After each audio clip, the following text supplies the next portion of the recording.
So hi, my name's Ed Winters and I go by the social media alias Earthling Ed, and I'm an animal liberation activist. I mean, there's so many reasons to be vegan. For me, it was always about the ethics, and it was always for the animals. But when you look into veganism, you look at all it encompasses, and you see that it's about the health of our planet and the environment. You see that it's about our own individual health. You see the humans that are exploited in animal agriculture. You see that it's so much bigger than we first comprehend, and it encompasses almost every aspect of our lives. So, I mean, the reason we should be vegan is because every single life on this planet is negatively impacted by our consumption and exploitation of animals. So if we simply eliminate animal exploitation in all its varying forms, we can solve so many of the world's ailments in just this one simple lifestyle choice. So for me, it's just a no-brainer, and there's so many reasons to do it, but it's always, for me, fundamentally, it's about the animals.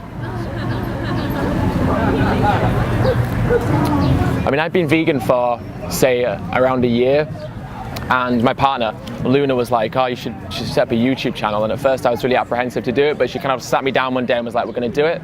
So we did, and it kind of just went from there. I was making YouTube videos, and I started going out on the streets and talking to people and kind of protesting and doing lots of different forms of activism. And it really came from that burning feeling that I needed to do something. And I remember I had this conversation with this girl at my uni just when I'd gone vegan, and she wasn't vegan, and I was talking about cowspiracy, I think it was.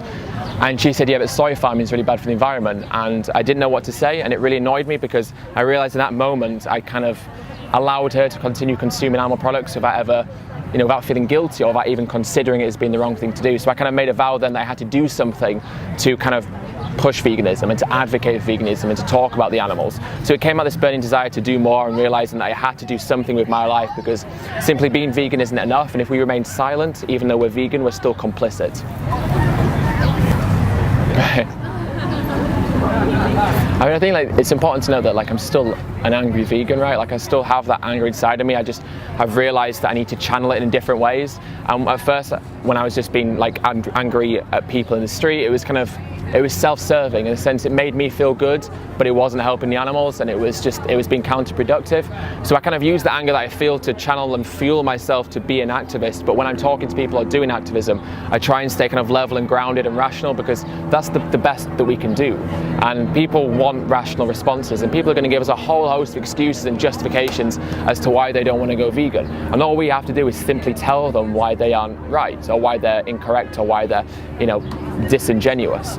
So I realized that I needed to do the best I can for the animals, and the animals don't need me being angry and self-serving. They need me being rational and logical and just talking the truth. So I had this bit of a transition from being quite cutthroat and confrontational to hopefully now being a bit more empathetic and kind of just listening and hopefully providing responses in a less confrontational way. Great question. So simply, the social media is like the foundation, right? So simply just sharing stuff on your social media, on your Instagram, on your Facebook, on your Twitter, whatever it is, doing that's like the first and foremost thing to do. Secondly, I think it branches out to talking to friends and family and people in that immediate inner circle, people that you see maybe on a daily basis, flatmates, partners, people like that. That's kind of the second way to do it. And the third way is to start taking part in more street activism. So things like Anonymous for the Voiceless, doing cubes of truth, having conversations, holding laptops, holding signs. You can do things like outreach events where you hand out flyers, or you hand out vegan food samples like plant milks and vegan cheese and vegan chocolate and vegan substitute meats. You can go to Save Movement vigils and bear witness to animals they're taken into the slaughterhouse. There's so many different things that you can do, and there's so many different levels of activism that you can do, that it's just about incorporating as much as you can into your life, because we have that obligation to do what we can with the time that we have. So start off with doing the basic social media, talking to your immediate family, but then aim to branch out and do more on the street stuff with strangers and people that you would never normally talk to.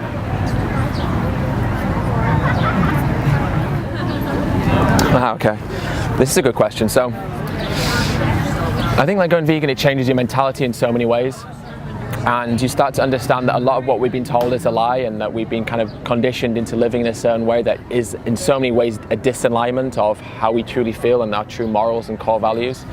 So for me, it changed me in the sense that I began to question a lot of things. I began to question so much of what it is that we're told, and I like to think that it made me kind of more self-aware, and it made me question do my individual actions have a consequence and a victim involved in them? And so many of the choices that we make on a daily basis do have that victim involved. So it kind of broadens your compassion, it broadens your horizons to look at things that you've never considered before, and hopefully in turn you become more compassionate through that, or at least you have a greater sense of compassion.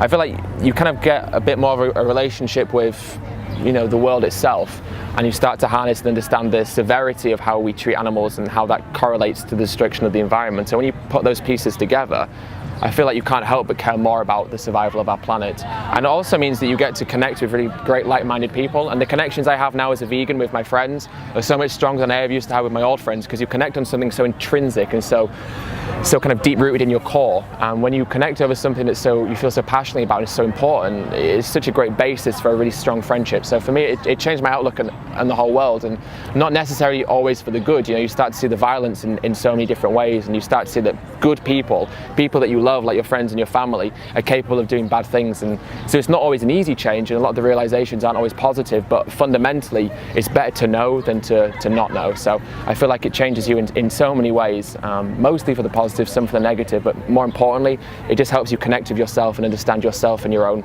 morality and your own ethics better.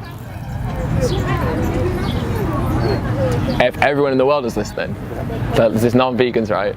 Yeah. I mean, the message is simple. It's just like, the message is simple, like, what do we value more in our life, right? Do we value the sensory pleasure we get from eating an animal, or the sensory pleasure we get from looking at ourselves in certain clothing, or do we value the fact that this sentient life, suffers and feels and wants to live their life? I mean, we have to get a perspective and understand that the pleasure we get from animal products is not even close to the suffering these animals endure, and because of that, we can't morally justify something when it comes to the exploitation of animals. So for me, the simple message is just live vegan, because it's the only right thing you can do.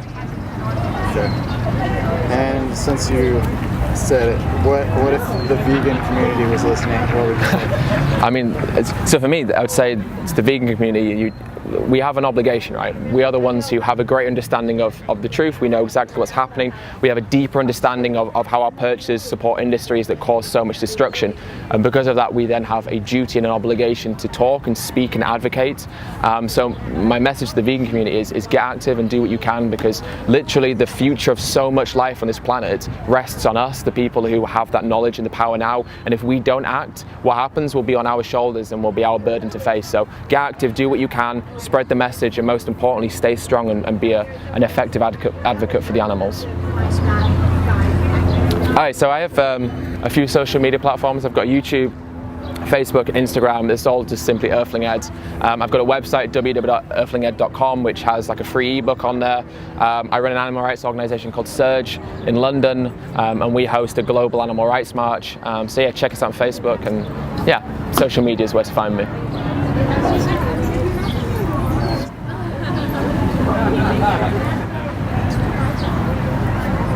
Perfect.